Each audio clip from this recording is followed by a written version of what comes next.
think we're good. I think we go for it. Cool, yeah. Yeah, ready? Okay. All right, guys. Welcome. This is the first episode of Flashback Review. I'm your host, Tuffy, and I'm joined by my buddy, Moises.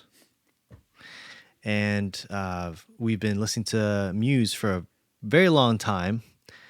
So it's been 15 years, and present day, it's 2024. I want to know, how does it sound today? What do we think of it in the past? And kind of go song by song and talk about what we liked, Yeah. maybe what we didn't like, and how we feel about it today. Oh yeah, for sure. We should definitely on all that stuff. Yeah, at the time I wasn't like super into Muse, I'd say. I was starting to kind of get into them when this album came out, and I would say this is sort of the album that kind of just like I started to become a little obsessed with like just like everything they did. It's like after this I was like just listening to them all the time. And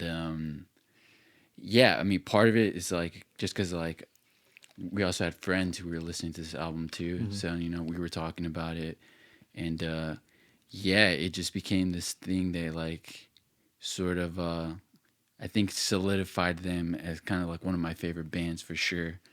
I know the first song I heard of Muse, Yeah, the very first song, and I know the first show I went to Muse. yeah, And it's interesting how I think it's really visible to see their growth from the first song I heard, which was the first song I ever heard by Muse was Plug-in Baby, yeah, which is Origin of Symmetry.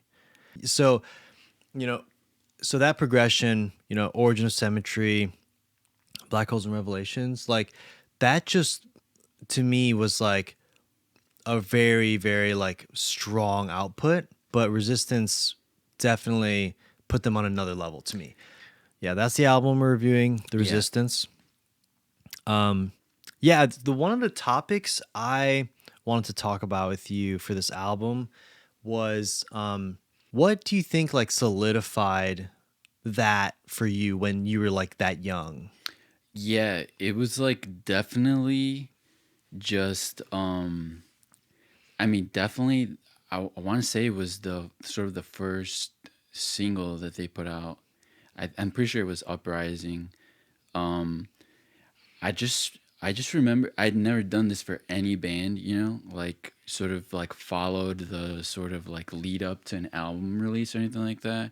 But I remember like that song coming out, and then after that, like going to their website and like making an account and like following the forums That's and crazy. like seeing like sort of the news rollout of like, oh my god, like them kind of sort of like giving snippets, and then just people literally just like kind of talking about like what's gonna come next after the one single, and sort of just like the initial reaction of all. And like I'd never done that with any band, but it was just like I don't know what it was. It was just like hearing that first song felt so big that it was just like the initial, I guess, just like impression of it was just like, it felt like such a big song that I was like, and it also like it sounded pretty different than what they had kind of done before, Mm-hmm. So it was like it just got me kind of like sucked into like what was coming. And it's like I remember vividly, like at the times iTunes was a thing, and they would like release like 15-second snippets of songs before an album would come out. That was such an interesting concept. I liked it and I didn't like it. Yeah. It felt gimmicky. Yeah. Like, why tease me like that? At least like give me like, I don't know, like at least give me like a chorus. Yeah. Or I don't know. Yeah, it was always interesting to see like what 15 seconds of a song they would like clip, But yeah, it was like I even remember when they put that out, like the full like 15 snippet of the whole album, at one point it was just like the one song, right? But eventually it's like they released snippets of the whole album. And I remember listening to like each of the snippets and being like, oh my God, like this is gonna be crazy. Like some of the That's a songs on, reaction yeah, some that of you don't the, get a lot. yeah, it's like I remember like that was like one of the first times I had ever done something like that for an album, and it was just like, yeah, just like hearing the like getting all the like lead up and stuff in the forums, and it's like I think for like the United States of Eurasia song, they like released it in pieces, and then like Oh, people on okay. the forums like put it together or something like Huh. that. I don't remember exactly how it was. This was a while ago, but it was like something like that, and like yeah, they like deciphered the song or whatever, and eventually you could listen to the whole thing, and like that was another like I remember kind of like tuning into that, people doing that, and then yeah, just like hearing the little snippets on iTunes, and until finally like they dropped the whole thing, and then it's just like yeah, I it pretty much became like one of the only albums I listened to at the time. That's a really good rollout for a musician. I want to talk about the time frame because you brought up the website thing, Yeah, yeah, and I personally did not do that. I didn't know they even had that to this day. yeah, That's sick.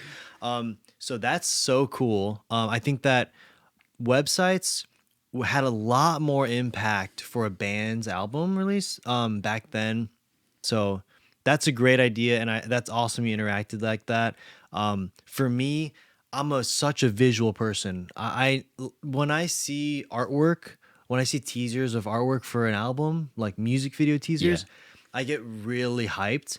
And I think one part of me that really latched onto this album's like rollout was, um, you know, MySpace was there. MySpace was still like existing, but really, I mean, right around that time, like I feel like Facebook was kind of gaining more oh for traction. sure, yeah, Um, like and so it was kind of this like really in between world for people on social media.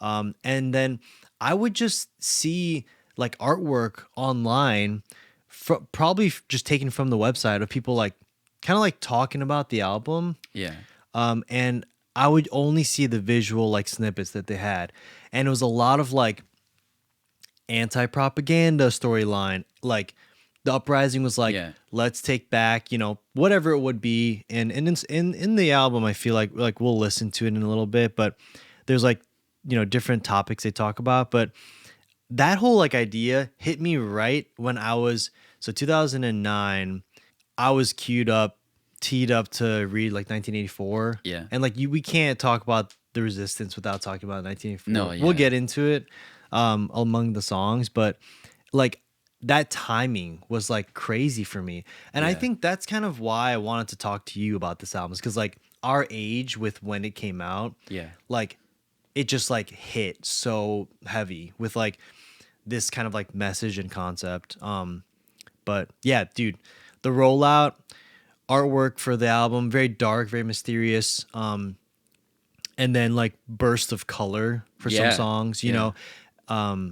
Yeah. What did you feel when the album was fully released and you listened to it? Because like for me, I listened to it all the way through and I had a very strong reaction. Like, what did you feel when you listened all the way through the whole album? Like the first time, Yeah. yeah. I mean, it was like I remember just being like blown away by it for sure. The first time listening through it, just like I couldn't believe like they were doing songs like this, you know? Yeah.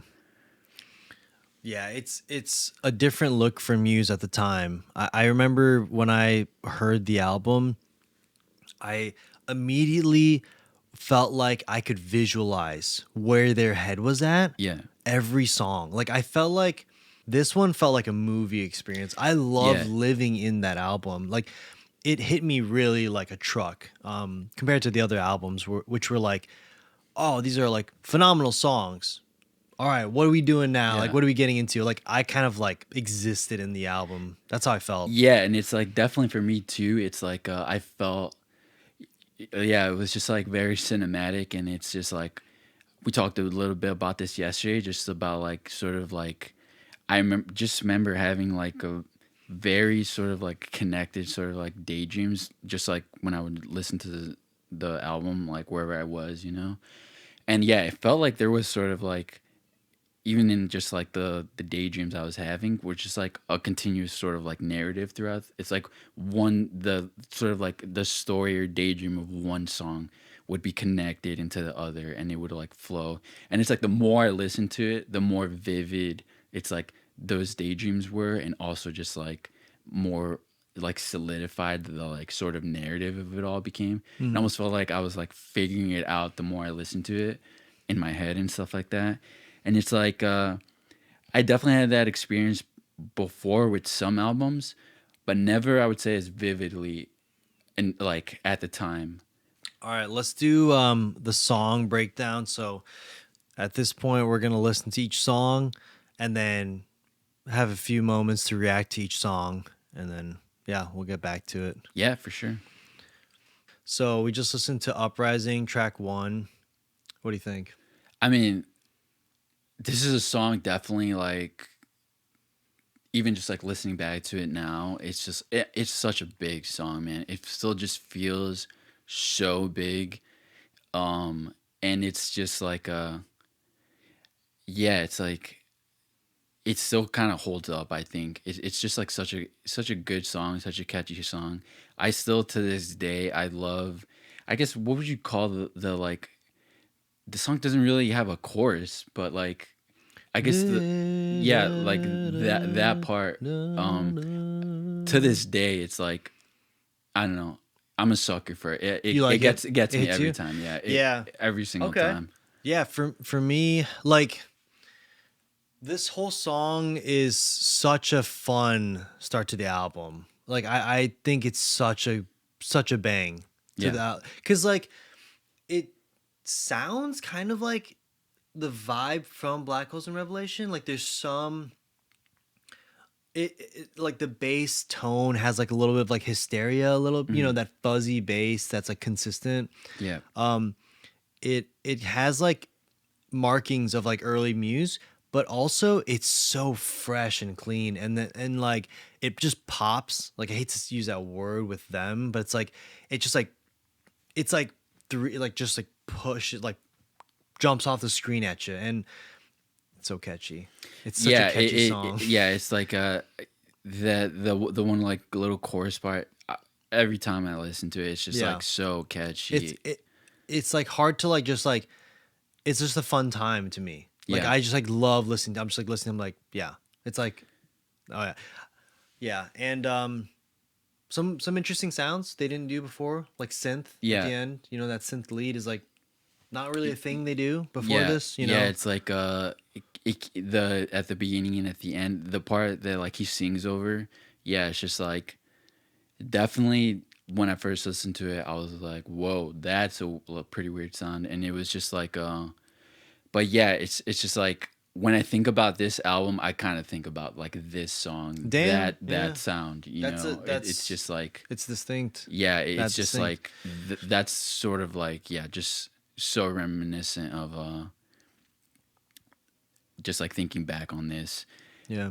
But yeah, it's like I will say listening to it now, like obviously back in the day, like at the time these guys could do no wrong in my eyes. It was like they could just put out whatever, and I would have been like, "Oh my god, this is incredible."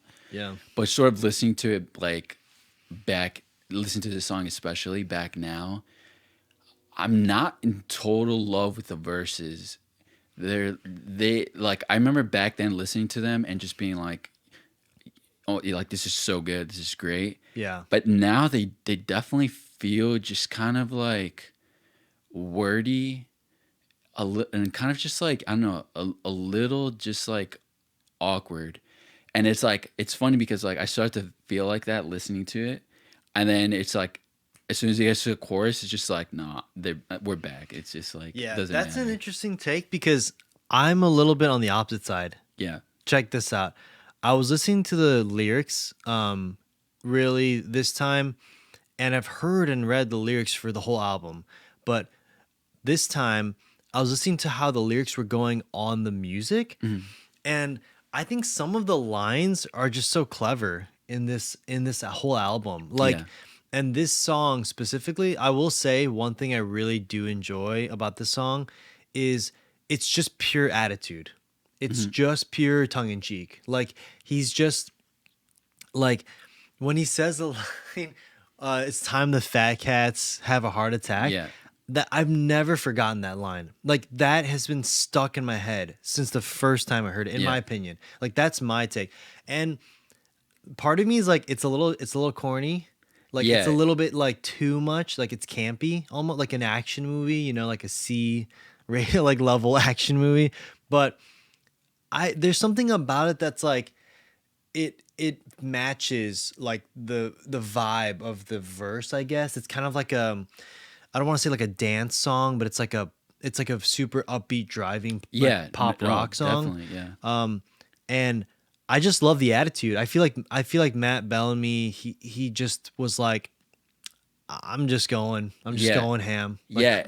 I'm a peacock with this like feathers on my suit. Like I'm so what? Yeah. And Like it's kind of him, you yeah, know? it's like I definitely felt that way before too. It's like back then I believed every single word of it all. You Yeah. know, it's like 100% like I believed it all.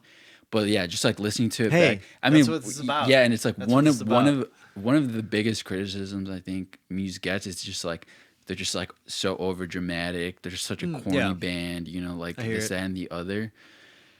And it's like, you know, back then I was like, you guys don't know what you're talking about. This is the greatest band that's ever lived. And it's just like, I love them so much, you know, that like I paid no attention to any sort of like criticism of them just because like they were like my favorite band.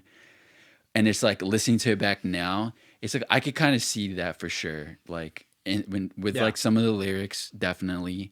And also, yeah, just like, yeah, with like that, the verses in particular, it's also like, yeah, it's definitely like I think you nailed it. It's like it's a little corny. I definitely see it, but it's like I said, by the time that gets to the chorus, it's just like who cares? It's like it's just like such a strong chorus, and it's just like the instrumentals themselves are just like so simple but so like effective. Like you said, it's just like it's such a song with attitude that it's just like they reconvinced me, you know, of it by that time, and I'm like, you know Hmm. what? Who cares? It's like it's still a good song. Yeah. It doesn't take away like enough, I'd say, to me to be like, I don't know about it. Like to me, it still holds up, you know. Word. Right on. Next song. Yeah, let's listen to the next one, dude. Okay. We just listened to track 2, Resistance. I got a lot of emotions right now on this song. Okay, so this is actually the song that I went back because I wanted to just listen to this. So about like 3 weeks ago, I had a random craving, like you're just craving hot chips. I Yeah. was like, I want to listen to Resistance. I want it now. So I played it while I'm driving the car, and that intro goes, and it's just that eerie synth and just that reverb sound. And I'm back in 2009. I am a kid again. I'm dialed in, man. I'm in high school, and I was thinking to myself, "Oh my gosh, this album really influenced a lot of my understanding of like song arrangement and how far are you going to take a song, you know, how big are you going to go, how big can you go with the song. This was like the album that did that for me. um and so that's why I wanted to review this album, is because this song. So really love this song. Listening to it now, still awesome. I think one thing that I want to say about this song, and we can talk about this more as well. So I saw Muse on tour. I saw them play this pretty much most of this album, like Yeah. live, and they had the 3 LED Those tower stacks huge, like, yeah, like, that would move yeah. and animate on top of them. And each of the 3 band members were standing on and sitting on one of those towers, and platforms, whatever you want to call it. They were like pillars, they were Pillars. crazy. Yeah. And I watched this live. This is one of the only times I've been to a show where I listened to a song and I had tears in my eyes. I heard this song live and I was like, I can die happy. Yeah. I was, 15 or 16. I can't remember exactly. I remember that I was going to high school. I think it was in my second year. I can't remember exactly. But the point being, me and my bud, we went to see them live. I heard this live and something in me just really, I was like, I understand this song to a ninth degree. So that's why I kind of wanted to even do this review, is because Yeah. this song, I got that nostalgia bite, and so wow, just amazing song. I think today still, I think they really went all in. They pulled all the stops. The bass lines in the song are just so perfect. Chris is just killing it. And then I think the piano work is so minimal, but it really is like the heart of the song. Like, it just, like, the melody is just carried in there. The guitar is just nothing, he's not like going psycho mode on the guitar. The drums are carrying the whole song. The vocals are, it's so quintessential Muse, this song. So Yeah, 100%. that's what I got to say. That's my bit right now. Yeah, it's like this song is definitely like, it's my favorite song off this record. It's just like, it's so good. It's just, there's so many just like little things in this song that are just like stellar, just like on their own. And like we were kind of talking about it over while the song was playing, but it's just like the little bass part that happens after the first chorus, like the intro piano, the little eerie synth. It's like even the guitar in the little pre-chorus, the could be wrong parts. I remember spending hours trying to figure out the chords to that part, and I still like I couldn't figure out what the hell he was playing. Like I remember looking up so many tabs on like what it was he was playing, and they were all different. Like no, it was just like all slight variations of something. I remember watching YouTube videos trying to figure out how to play that part, because that part was just like stuck in my head. Like this, it was just like, and then it's like, yeah, it's just like the drums in this song are so good. It's just like, like that the crazy fills at the end that lead into like the outro, or even the outro with like the whole like tom part is like so good. And it's just like Yeah. everything about this song I absolutely love. It's just like, yeah, just, and it's funny because it's like looking at, again, like looking at the lyrics and stuff, everything I said about Uprising, like going back, kind of like reading lyrics in the verses and being like, oh no, like there's definitely a lot of cheese in some of the lyrics in Uprising. This song is like 1,000 times cheesier. It's like 1,000,000 times cheesier. It's so fucking corny. Love is our resistance. Yeah, That's the chorus. exactly. And it's just like, this is a song that like I didn't think about it back then about being corny. Now there's no doubt in my mind. I believe every word of it. It's just like 100% that's the case. It's just like, and it's like, I don't care how many times I like read some of like the little corny lines and stuff. It doesn't matter. It's just like it's performed so well in my opinion that it's just like they just get away with it. It's just like That's it, yeah. isn't it? It's they perform it and capture the emotion and lyrics so like special in such a special way. I this is the one song that like to this day I go back and listen. I'll just like listen to it, or just like try to play along with it on the drums, or something. It's just like I come back to this song. It's just like Yeah. it this song beat like definitely hold. I like it a lot. It's just like definitely my favorite off the album. Yeah. Same. But it's like, yeah, I could go on forever about it. It's Yeah. such a good song. It's a good song. Listen to it if you haven't. Yeah. Track number 3, Undisclosed Desires.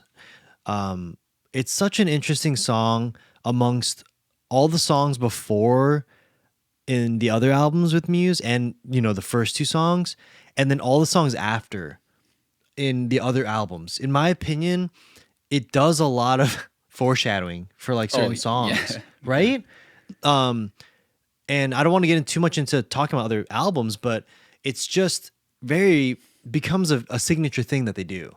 I think like they kind of do it in other songs before, but after this they use it in other albums. yeah, That vibe, which is kick drum and snare, just as the beat. And so yeah, that's my thing is like what a cool song that they made here. Yeah. yeah. It's definitely like one of their better like pop songs for sure. It's like that, and like you said, like definitely later on they kind of go even further into the Yeah. leaning into the pop stuff. And it's like they definitely had it before on like kind of songs like Starlight and stuff like that. But even on a song like Starlight, it's like the choruses for that song are so like the guitar is pretty heavy. It's just like Or it's time is running out. yeah, it It's definitely the snaps, yeah, it's like yeah, that's another good example too. It's just like even their like kind of more poppy songs on their previous records are still very rock driven, and this is one that is just like this is just like a pop song straight up. um but it's like it's still unique in that it uses it uses the strings as sort of like one of the main textures throughout the whole song. um and then yeah, the obviously the drums are just like you know the kick drum and snare with like a little bit of like the toms. And then in obviously in the second verse they introduced the little like shaker, like kind of hi-hat Mhm. texture into the mix, which is good. It's like a good little like I didn't even think about that. rhythmic variation. Yeah, yeah. But it's like yeah, it's like to me the thing that really sells this song is just that last chorus. That last chorus, it still feels so good to listen to, especially because it brings in like there's like a background melody that gets going on, and it's just like sort of like just like Matt Bellamy kind of just like singing these like this like soaring melody in the back, and it's like you can kind of hear it um on the album, but it's like I really sort of got an appreciation for that like layer from hearing it in like a remix of a song that like takes that background melody and kind of like makes it more of like a main part. And like hearing that like vocal, I'm like, man, I wish it was like a little bit louder just because it's so good. It's just Mhm. like it's actually like such an just such a like passionate like melody line that like whenever I listen to this song, that last chorus, even though it's quiet in the quiet in the mix, it's like it's always drawn to it every single time. It's just like I look forward to that part every single time. Yeah. They were really painting a very strong picture with this song that fits really well in the album. I remember when I first heard this song, I didn't like it that much. Yeah, When I first heard it back in the day, was kind of taken away from the operatic vocal section in the it's like the augmented chorus ending, yeah, yeah. or The like bridge, or whatever you call chants, and the say, yeah, chants at the end. the Yeah, call and response to Reja, yeah, Reja. I was very much like, okay, Muse, you're going full like stadium rock. You're going really ham on the let's layer like 40 voices. I was listening to Queen at the time, and I started to think like, okay, like they're really going in their like epic classic rock bag, and I yeah, was like, not so into it. And now that I'm older and I've listened to it plenty of times since, I do really appreciate the song and its place in the album, and they executed it really well. I mean, cool thing about this, there is only guitar parts on the lead moments. yeah, There's no rhythm guitar. It's all piano and bass and vocals and strings. Like I love that, honestly. I really think it's like such a cool thing they do across this whole album. Some of the songs are like that. And I think they executed well. So I think it holds up decently well. But I remember being very like in a jaded way, like, oh, this isn't Muse. Yeah, Like yeah, this doesn't. What is this? This is yeah, like who is this new band? Like, but now I have an appreciation for it, I guess. yeah. This is definitely a song that back in the day I was like, man, Muse can do anything, dude. Like they got the like a classical section, with like the weird them playing like that weird scale. Dun, dun, dun, Yeah, dun, and dun, it's just dun, dun. like he comes in with like the song starts off so quiet and then it just builds up to this crazy moment at the end where he's chanting, Eurasia, with all the layers of the vocals. It was just like, and even just like the little like guitar lick right before that, I was just like, oh my God. I remember just being like, this is fucking incredible. So Yeah, you had a when I different first feeling. listened to it, Yeah. yeah, I was just like, "Whoa, that's freaking cool." Because I didn't really listen to Queen all that much, Yeah. so I had like no reference to like any sort of like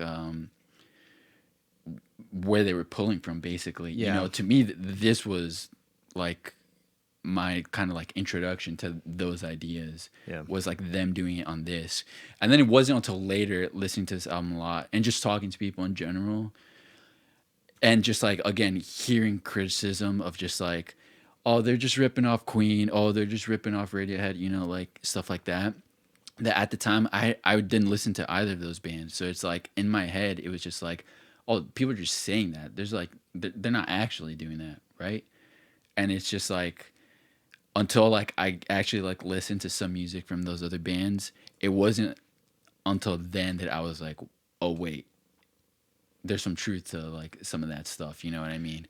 And I think this song especially, man, they do not beat the Queen allegations. I feel like it's just like it's in this song, you know what I mean? It's just like Yeah. from the tone of the like that guitar lick, It's the guitar it's lick. so it's just like Yeah. so Queen, and it's just like even the like vocal harmonies at the end, it's just like very very Queen. Um, but yeah, it's just like as a whole, to me, this song is where I start to kind of be like this is not quite as strong as I remember it being. Because again, like when I first heard it, it was just like this is insane that they can do like stuff like this. Yeah. I've never heard stuff like this before. But now listening back, knowing a little bit more about like some of the references and stuff, it definitely feels like not the like best version in my opinion of like those things. The guitar like is definitely still really, I like hearing it again. It's just like it sounds awesome still. Like it sounds so good. Yeah.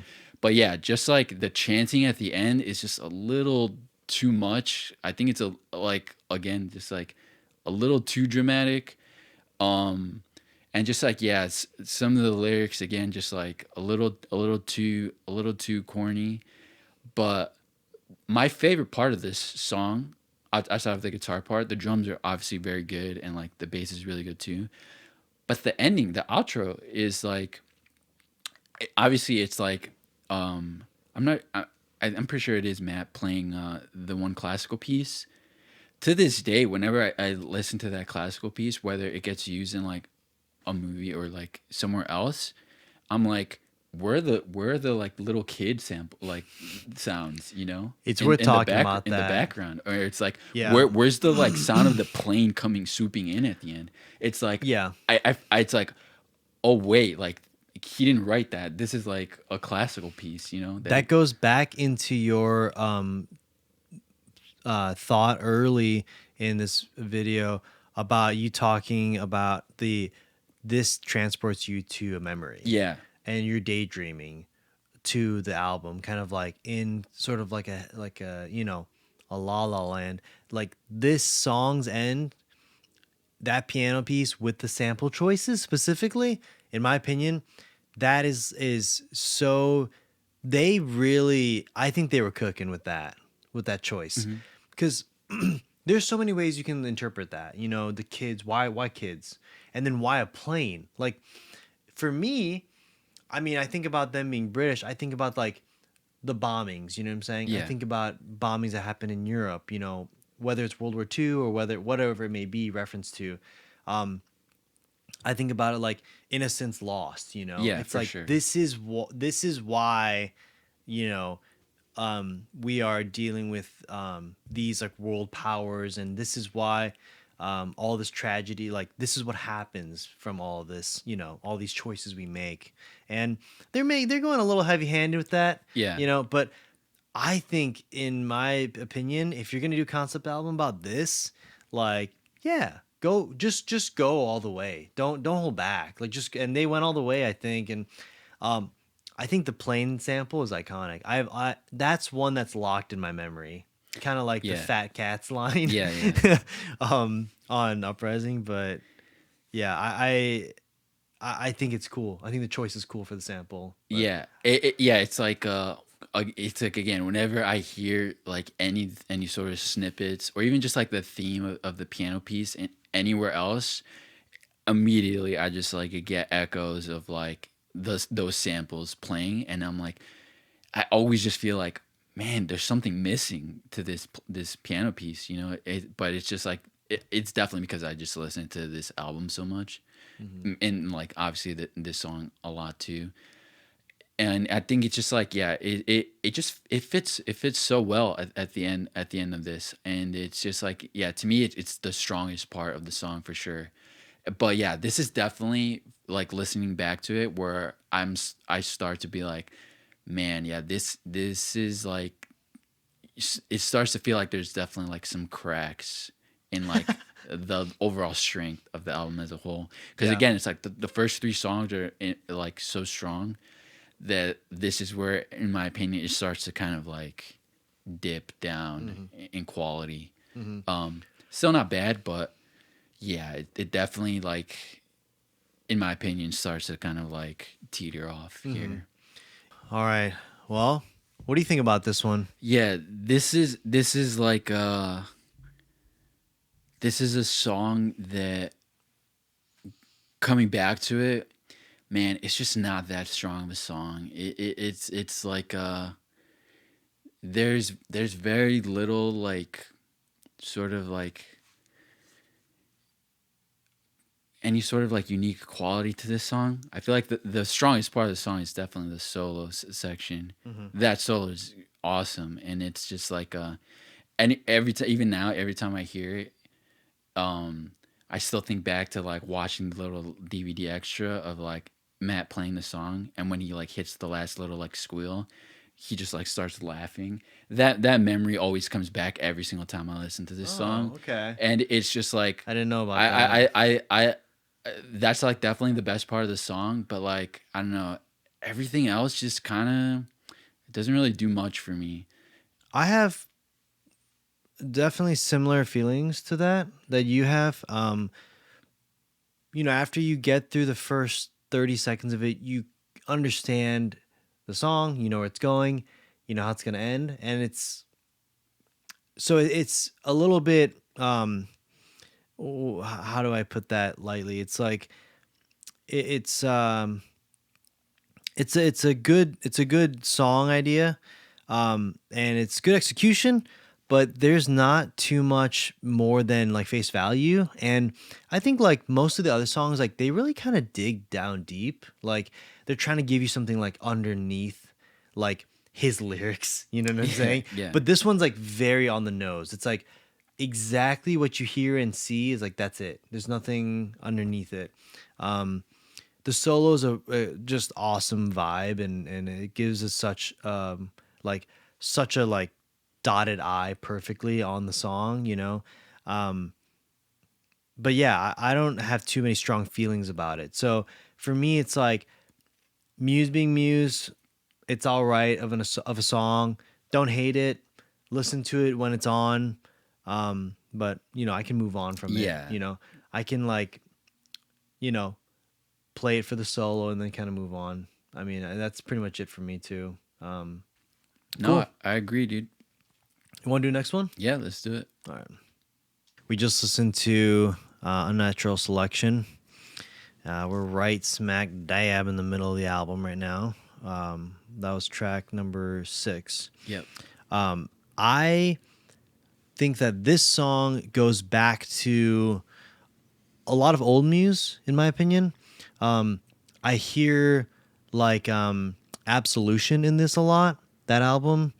I hear a little bit of even a little bit of Showbiz, like that album as well. It has a very guitar driven like feeling to it, which I love that about Muse. You know, Knights of Sidonia, like I love that guitar is the lead. It's driving the song. Like bass and drums kind of hop along because we're going like fucking, you know, we're going far with this riff, you know, and I like that about Muse. I like when they are doing that like trio vibe, especially towards the end of the song, or I guess I should say middle of the song, the bridge part, where they go full halftime Yeah, blues. yeah. I really enjoy it. Like it's almost comedic how much of a like campy Muse song this is. It's like, hey, we got our super like cool like sunglasses, leather jacket guy, guitar riff going, and we're driving fast, and it's got kind of a quintessential Muse feeling to it. But I like that they ham it up, and I think they're having a good time. This song has my personal favorite part in the whole album. So I like the Resistance the most as my favorite song, but this when they do the da da da da da da Yeah, yeah, da yeah. da da da, you know that Yeah. da da da da, that little like pre-chorus vibe is my favorite part on the whole album. I think it just it's so harmonically pleasing and it just hits me every time I listen to it. I'm like always like, let's go, let's effing go. I'm Yeah. in. Yeah. I enjoy it. It's very campy Muse. It's very upbeat. It's very rock heavy, and I think they do a good job with the performances on this one. Um, that being said, I think it definitely is in a sort of like, all right, like, are we, you know, is this album, you know, a rock anthem album? Is this like a stadium rock album? It's like, yeah, it kind of is. It's kind of, you know, has some cheesy feelings to it. But I personally think with the execution of that riff, I think with that writing style in the middle, with the bluesy kind of dusty Tin Pan Alley kind of Yeah, vibe, yeah, yeah. I think it just has a lot of what I love about Muse, and so I give it a pass. I like this one. Okay, cool. It's Yeah. like yeah, you definitely get a little bit of showbiz during that bridge for sure. Like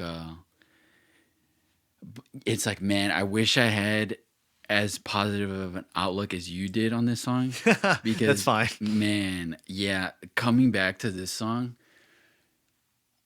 I never realized how long this song was Oh yeah. until I came back to it and I was like by the time I got to the end of the bridge, like coming back to it for the first time in a while, I was like, this song has to be over, right? Like, there's no way there's more to this.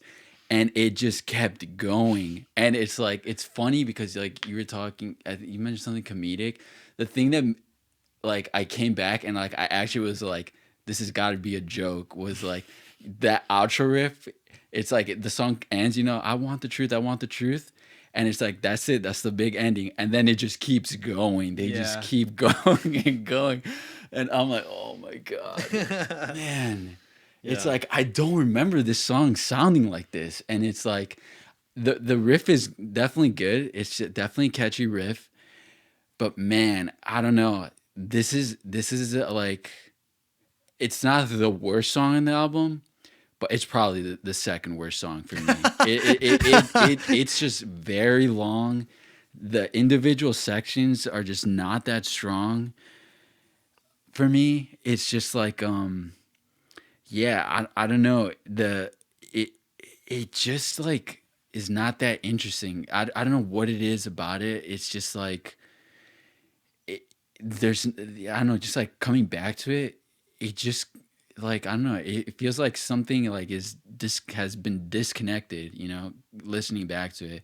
It's just like, yeah, the lyrics are just like you said, they're so campy, and it's just like, man, coming back and listening to it, it's like kind of jarring. I'm like, man, I used to listen to this all the time. It definitely didn't like, I don't know, it sound like this before or some, I don't know what it was, but yeah, just like coming back, this song really hit me hard in terms of just like, man, this just like doesn't do it for me anymore. Um, and it's just like, yeah, there, it's like, I wish I could find something like that, like positive to say about it, but it just like, yeah, it's just like there's just like not much for me here again. It's Mm. just like I really wish it was just like, again, it's just like I could come back and be like, yeah, there's like some aspect of it that's like still strong. I guess you, like you said, your favorite part is probably my favorite part too. That part is still pretty good, pretty catchy. But yeah, the rest of it, man, it's rough. The length of this song definitely like got to me. I'd say re-listening to this album again. Okay. Yeah, I Right definitely on. started to feel it for sure. We just listened to MK Ultra. Yep.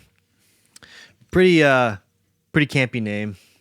Yeah. I mean, like, they were like teasing stuff. I guess United States of Eurasia is pretty heavy-handed, but Yeah. MK Ultra is like, all right, you read an article in the news, about this, like, Yeah. or in the history books. But yeah, what do you think? I want to hear what you think about this one first. This is probably the song that my opinion of has changed the most over the years. Um, I used to not like the song all that much. Um, it just, I don't know, it didn't do anything that interesting for me. And listening back to it, I don't know, it kind of, I was kind of like, wait, there's actually some interesting stuff going on here.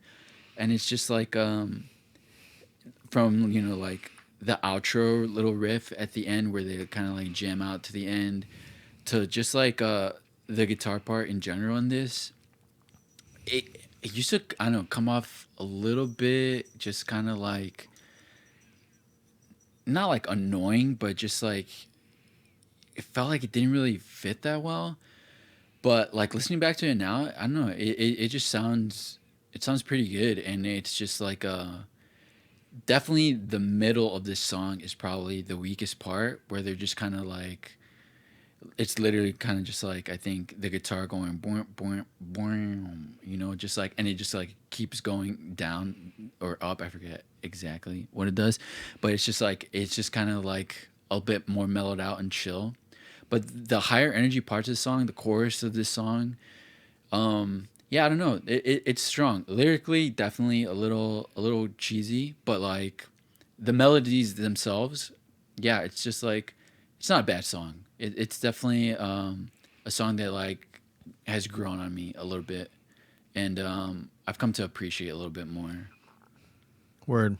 Yeah, I mean, for me, I'm playing this song because those synths in the beginning. Yeah, I'm choosing the song just to listen to that sound. I'm a very if something makes my brain tickle with that kind of sound, it's gonna be locked in my memory for good. That's like I want to hear it again because it tickles that part of my brain. And yeah, I like that sound.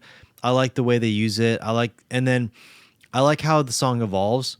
I think overall, definitely to me in like whole like realm of Muse songs, one of their weaker songs. yeah, Like I just it could be like it has all the pieces of being good. I think that it's such a good after a natural selection song because they together are this their own arc in a way. It's yeah, like yeah, this like roller coaster vibe.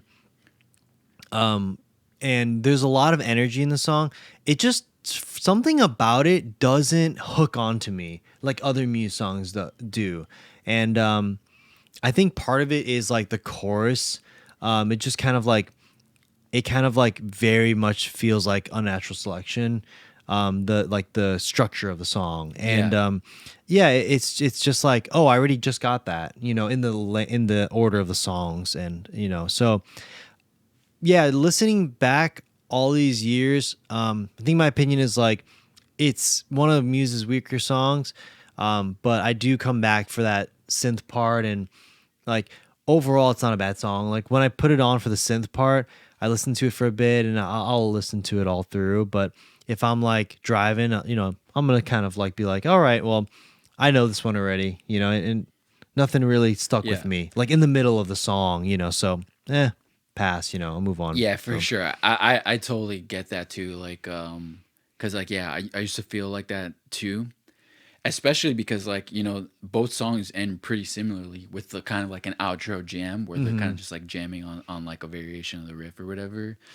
Um, but yeah, it's, I don't know, something about it just kind of grew on me yeah, nice. listening back to it. And, yeah, definitely appreciate Cool. a little bit more. Definitely like on the weaker side of their songs, but out of like their weaker songs, I think it's probably one of the better ones.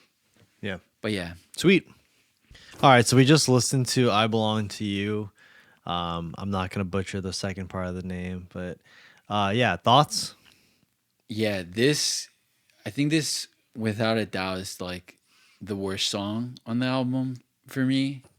It's just like, man, I can concur with that. I can yeah, concur. it's like, yeah, it's like we were talking about a little bit, man. It's just like all the sort of like the common critiques people make about Muse. It's just this song. They're just like they're all in this song, and there's like just no denying them. It's just like, I don't know.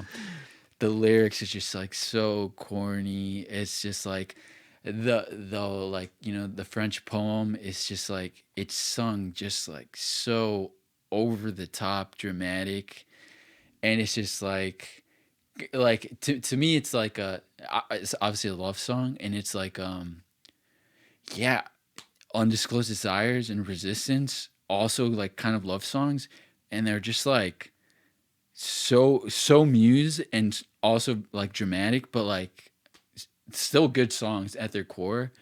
This, it just, I don't know, it doesn't, it's like it's not that like even like arranged bad or anything like that. It's just like, I don't know, just the chorus of the song is just not that good.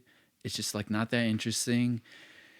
And again, it's just like, yeah, just the various parts, they do come together okay, but I think just the hamminess of the song itself is just it's just so much.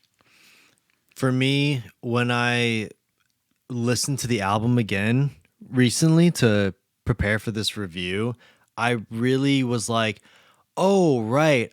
I put this song out of my memory. Yeah. I forgot that it was on this album. And when we were texting about it, I remember you said this so funny comment. You're like, oh man, yeah, I forgot some of these songs were on this album. And I think you were talking about this This song. song, yeah. I'm glad I forgot about this song because I yeah, repressed it, unfortunately, and no, like slight to Muse per se. I think they, you mentioned it while we are listening to it a second ago. It's on Twilight movie yeah, too. It's a movie's soundtrack song, and it, I think stylistically fits the album. Like if I'm gonna be critical, it fits the album, but God dang it, do I just want to like never listen to it whenever I hear it come up. yeah, Because it just doesn't have the same it doesn't have the same attitude as like the other songs. Like Doom Destruction, We Must Fight, We Must Survive. It's like, where did this come from? right, yeah, I can't imagine what Dom's face was looking like. the drummer, who I think is the most cheeky of the three.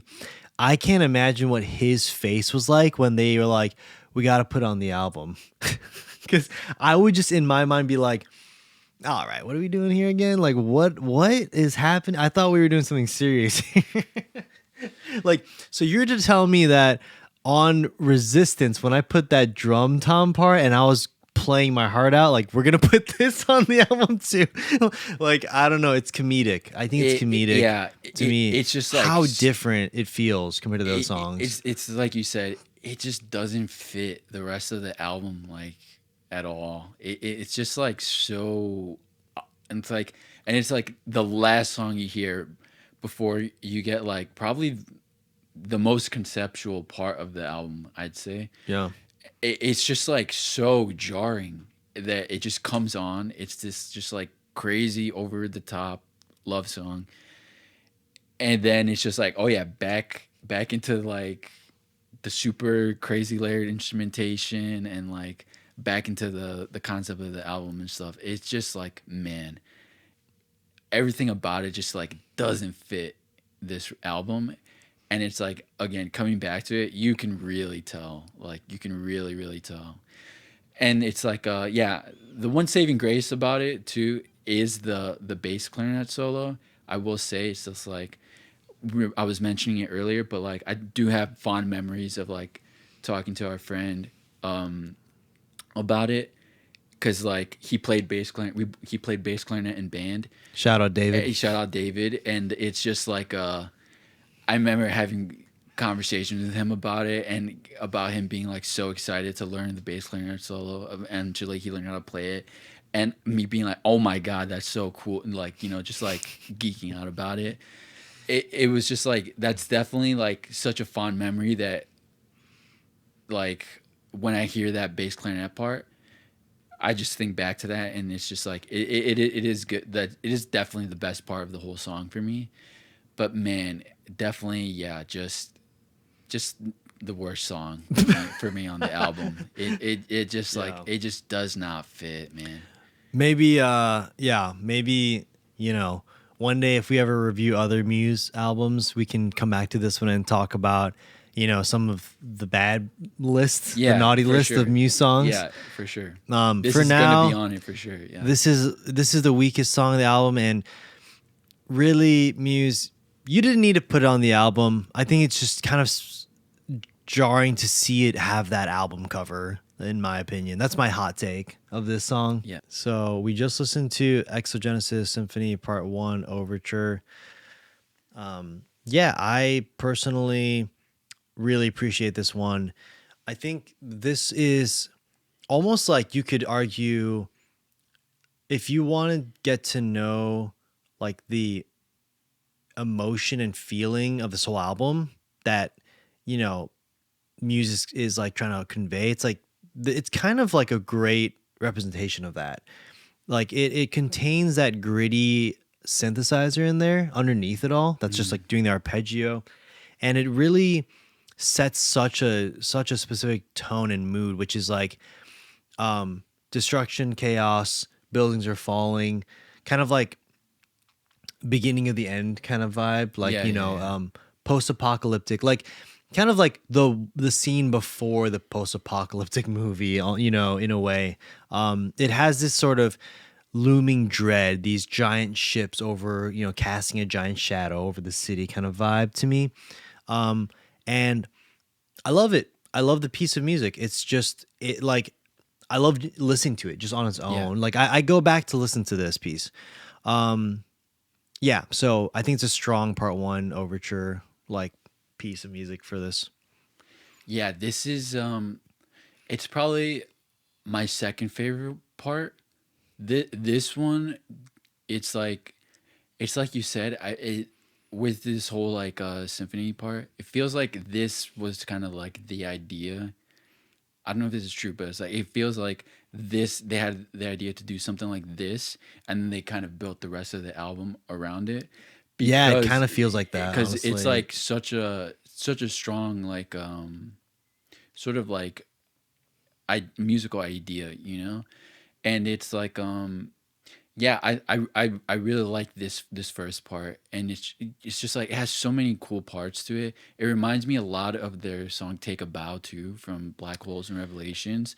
The way it just kind of like builds and builds and builds until literally you get like this like super distorted guitar solo, you know?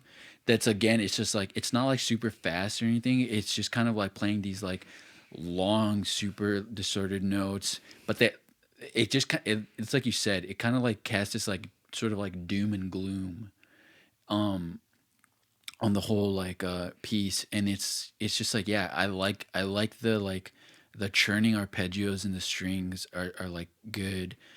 When like Matt comes in and he's like singing and the falsetto, the melody is like so atmospheric. It adds like such a nice texture to everything else that's going on, to sort of the like gloominess of it all. His really like high voice is like a nice contrast to everything else that's going on. But yeah, at the same time, it's just like it's yeah, it's like a very like passionate vocal part, and yeah, this whole first part is just like so like we were kind of talking about like earlier about this album feeling sort of like larger than life.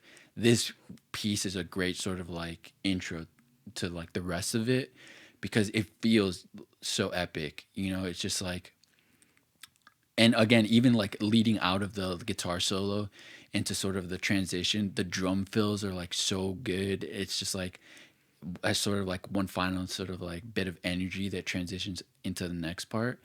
It's just like yeah, such a strong first section to the three part little like symphony. It's definitely like definitely one of the strongest of the three, I'd say. All right, let's go on to the next one.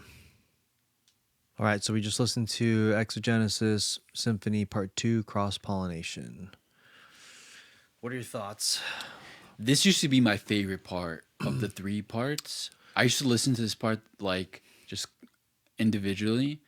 I used to like it the last sort of like chorus section part, the tellus part, a lot. It was just like Yeah. something about the way it's sung. I don't know. It just like really stuck with me back in the day, and it was just like definitely the part that I kept coming back to the most. Listening to it now, like coming back to it, it's probably the weakest of the three, I'd say. Just because it's just the the first section is just like it's characterized, by like the arpeggios and the strings and stuff like that. This one just doesn't have anything that like stand out about it outside Yeah. of like obviously the big build um towards like the middle and end of the song. Like that's still definitely the best part, but it's just like the first part just does such a better build and sort of like release, Mm. leading up into the solo and just like the vocal melody being like sung so high up and stuff like that. Mm. It feels so much more distinct than this part, and it's just like yeah, it's just this part is kind of more characteristic of just sort of like other piano based Muse songs, it doesn't feel full on symphony mode like the first part does, but Mm. it's still not bad, and it's still like a good sort of kind of middle section, but definitely it feels like the weakest of the three parts for Mm. sure. So I kind of have two thoughts on this one. But first off, I enjoy this one. I like this one. Um, I like how you have ranked the parts in your Yeah. head. I like that. It's clear cut, And for me, I kind of look at these three songs. It's like I think that they're like almost a separate part from this album. So here's my two thoughts here. I believe that this was going to be a normal song on the album, like after United States of Eurasia. Like this song is symphonic, but it kind of has like a rock big like chorus to it almost Yeah. that is a song on its own. But they like I can see, and this is just a theory, it's just my thought. They maybe had some disagreement about, hey, this isn't strong enough. Let's just put this on a B side. And then Matt was like, nah, like this has a signature sound to it and has like a place on this album. And then the compromise was, let's have a 3-part symphonic moment that you just go all in on it. You do your thing, and then it'll be have its own place in the Yeah. album. Because that's my theory, is that it was its own song in a way. But it just didn't fit when everything else was written. Like, I mean, all the other songs are very like heavy handed with the theme and with like the lyrics and with the title. And so my second thought was that I wonder if like these 3 symphonic parts, I wonder if they were like almost like not going to be on the album. That's what I wonder, because in a way, I personally could see them being spread out across the album with their own name. So like I could see the overture being like right smack dab in the middle of the album. You know what I'm saying? Like just as like an interlude, just like Yeah. right in the middle of the album, interlude as like a breath. And then it kind of gives this more of like a concept album feel, where it's like it feels like longer. Now the album feels shorter because the 3 parts, people can kind of like skip it or whatever, Yeah. like not finish the album or whatever after MK Ultra. I Belong to You, Yeah. you know. So my thought is like, I personally feel like these 3 songs could be spread out across the album in different parts of the album. And I also enjoy it as the ending of the album, like, or I could enjoy it as its own EP, as like an after the album kind of thing. But this song in particular makes me feel like that. It makes me feel like there's something going, like something they schemed something here. Yeah. Like, because it's not just a symphony. There's like a freaking chorus and drum, big kind of like ballad. I mean, vibe there's to even it, like a lead guitar part in the middle of that sort of like last chorus section. You know, it's like Yeah. definitely feels like that. And it's like I used to be really really like sort of like sucked into that last section a lot. I'd like look forward to that part a lot in the 3 parts. But yeah, it's like over time, it just kind of like became not that interesting. This part feels like the least symphonic of the 3. It feels more just like like I said earlier, kind of just like a piano Muse song, Yeah. piano based Muse song. Yeah. But it still fits in the 3 parts, and it's like it's definitely that connective tissue between the first 2 parts, I'd say. All right. Last one. Yeah. That's it, right? Yeah. All right. So we just listened to Exogenesis Symphony Part 3 Redemption. I'm going to take a wild guess here. Say this is your favorite part. Yeah.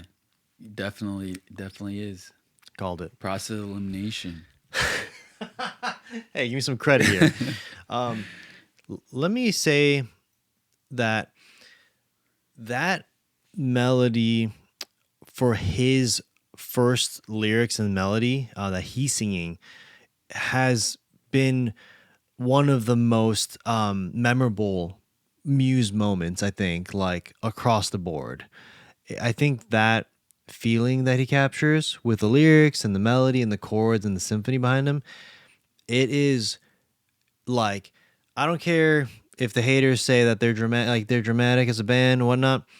It just works, and it just sounds good, and it's pleasing to the ear. And I think it just paints such like a cool backdrop and symphony and like atmosphere to the whole album. Like, Yeah. it's a very good ender for the album. Yeah.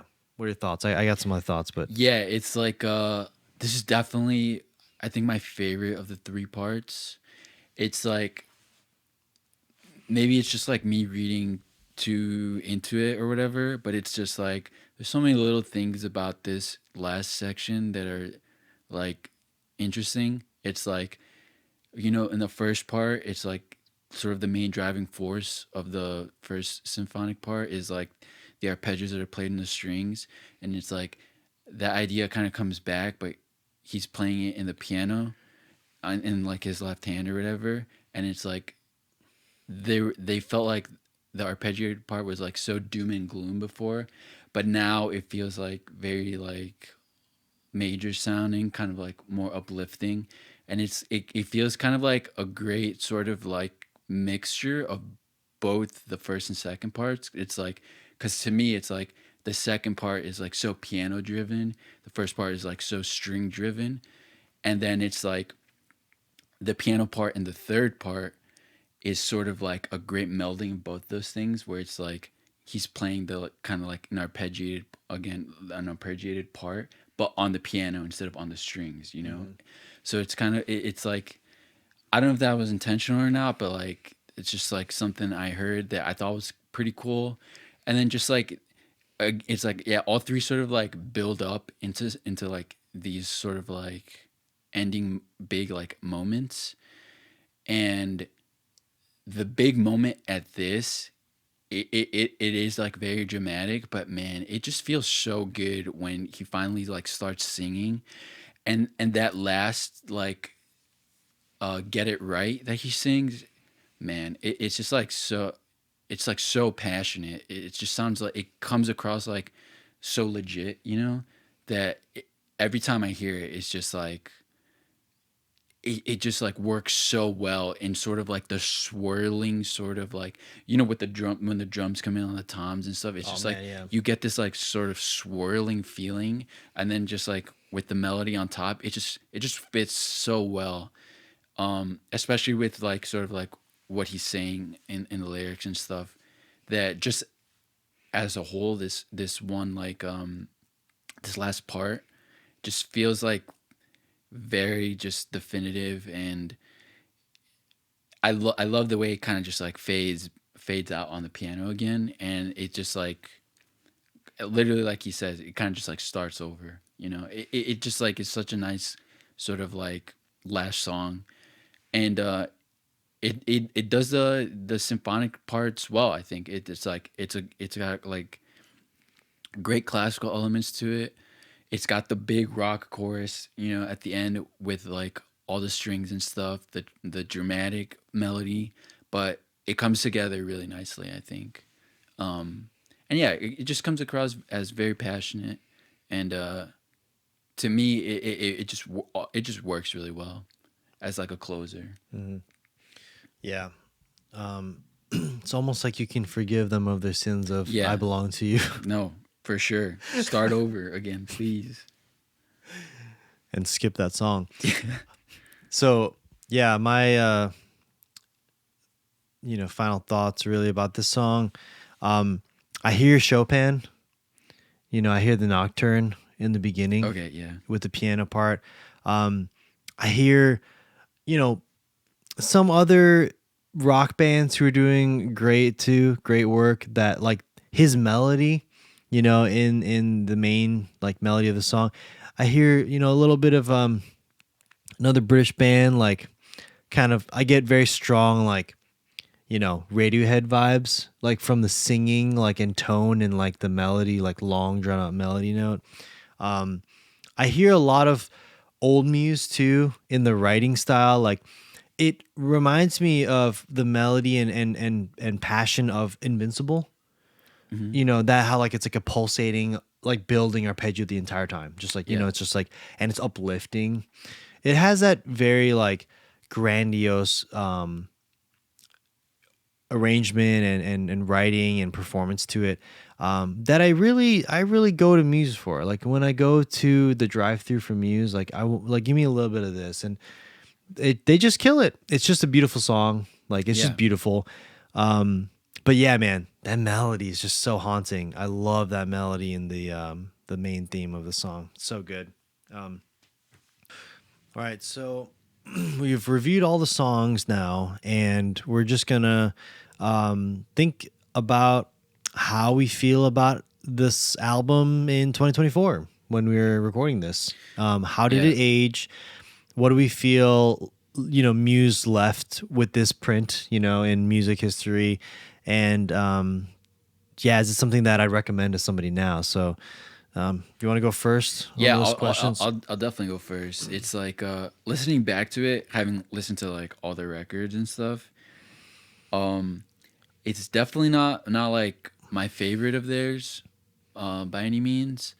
But there's definitely some strong songs on this album, and it's like, I mean, some of their biggest songs are on this album, and like you can tell sonically why that's the case. You know, they just sound so big, so beefed up. Some of the songs, some of the earlier songs for sure, but there's also, Beefy. yeah, there's also just like some songs that coming back and listening to, man, they definitely don't hold up that well.